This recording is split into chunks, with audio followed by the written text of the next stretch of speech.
In today's gospel, you have from the Gospel of Matthew something that I think is kind of odd is that he says that a Canaanite woman from that territory came to Jesus and called out.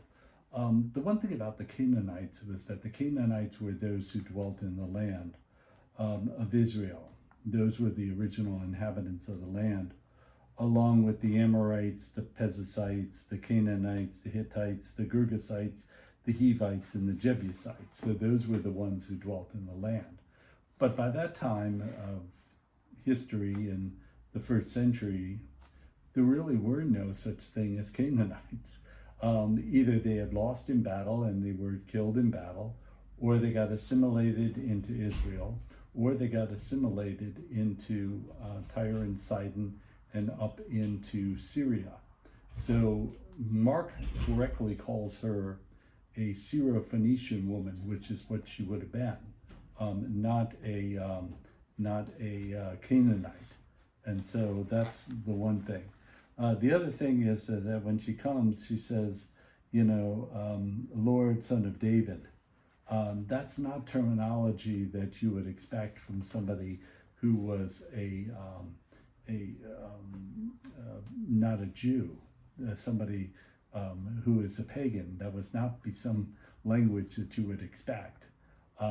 So it's kind of like fancy pleasantries, and so Jesus kind of ignores her. And then when he ignores her, she keeps calling out, and he says, "I've sent only for the lost sheep of the house of Israel." And she says, "Lord, help me." He says, "It's not right to take the food of the children and throw it to the dogs." And then she comes back and says, that even the dogs eat the scraps that fall from the table of their master. So why would Jesus call this woman a dog? Why would it be that this woman, because certainly when we think about Jesus, he has gone into pagan territory before, in Samaritan territory. So he was there with the woman at the well, and not only did he bring her to a conversion, but also she went into the town and brought other people to see Jesus, and then they had a conversion. Or we think about Jesus going up into the region of the Decapolis and doing healings up there. And so the apostles are probably like, what in the world is he doing? Where is he going? Why is he going up into Gentile territory?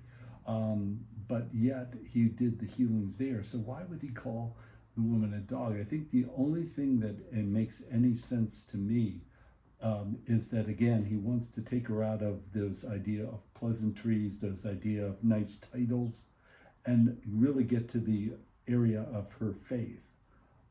And so ignoring her, and then saying, I've come only for the lost sheep of the house of Israel.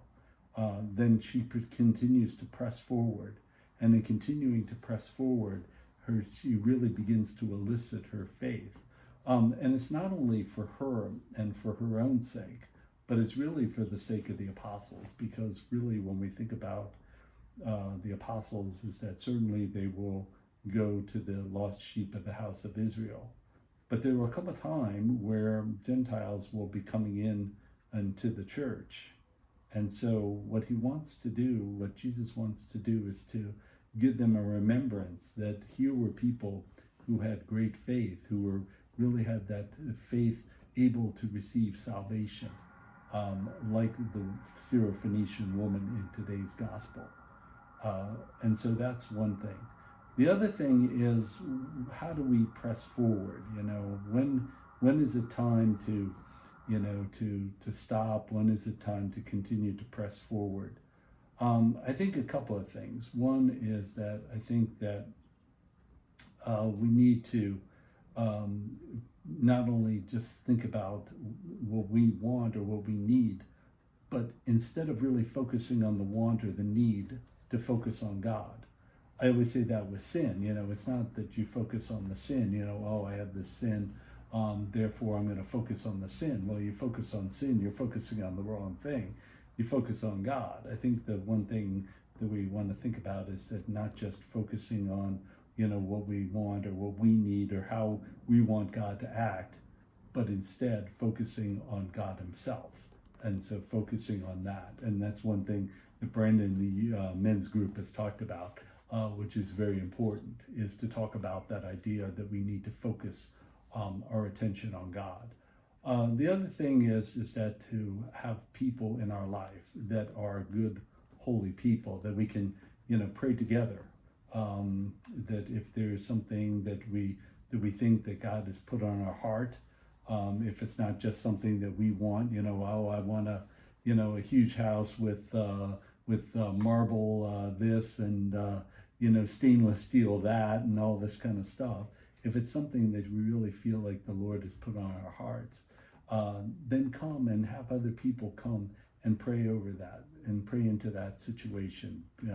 Where 2 or 3 are gathered, there the Lord Jesus is there in the midst. And so even if what we want or what we think the Lord is calling us to do, even if it doesn't come to pass, what will happen is that instead we'll see the Lord's hand in a situation that maybe we never expected. So that's the thing that I always think about. The one thing we never want to think about is, well, the person just didn't have enough faith. Because I've seen people with tremendous faith who have prayed, for healing or prayed for particular things, and it just doesn't come to pass. So we don't want to think about the idea that, we just didn't have enough faith, or the person didn't have enough faith. But the one thing is focusing not necessarily on the specifics, but focusing our attention on God and focusing our trust in God, and then God will make the situation in His timing, in His way. Thanks, and God bless.